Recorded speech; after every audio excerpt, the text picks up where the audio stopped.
አንድ ደሃ ሰው ቀኑን ሙሉ የሚሰራ ነገር ግን ሌሊት ብዙ ጊዜ በባዶ ሆዱ የሚተኛ እርሱ ራሙ ነበር።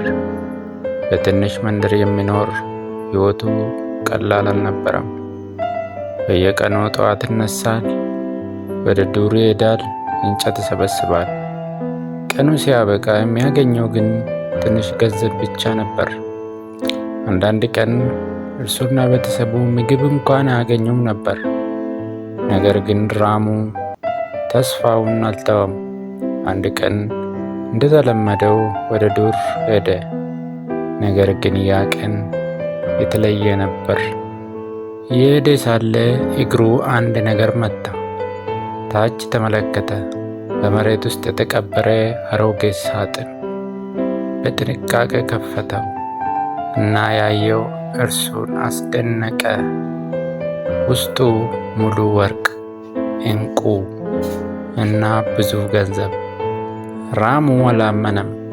ይህ እውነት ነው ብሎ ራሱን ጠየቀ። ልቡ በፍጥነት መምታት ጀመረ። አሁን ሕይወቴ ሊቀየር ይችላል አለ።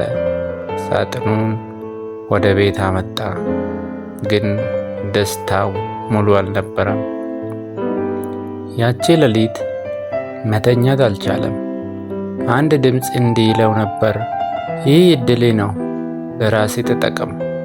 ሌላ ድምፅ ግን እንዲህ አለ፣ ብዙ ሰዎች እንዳንተ ይቸገራሉ።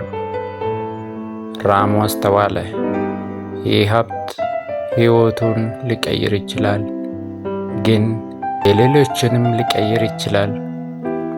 ጠዋት ሲሆን አንድ ትልቅ ውሳኔ ወሰነ። ሳጥኑን አነሳ እና ወደ መንደሩ ሄደ። ሰዎችን ሰበሰበ እናም እንዲህ አለ፣ ይህንን ሀብት በዱር ውስጥ አግኝቻለሁ፣ ግን ይህ የኔ ብቻ አይደለም፣ የሁላችን ነው። ሰዎችም ተደነቁ። እንዲህ ያለ ታማኝነት ከደሃ ሰው መጠበቅ አልቻሉም። ከዚያ ቀን ጀምሮ መንደሩ ተቀየረ። ድሆች ቤት አገኙ፣ ሕፃናት ትምህርት ጀመሩ፣ ሰዎች በደስታ ኖሩ። ራሙ ግን እንደ ቀድሞው ቀላል ሰው ሆኖ ቀረ። ግን አንድ ነገር ተቀየረ።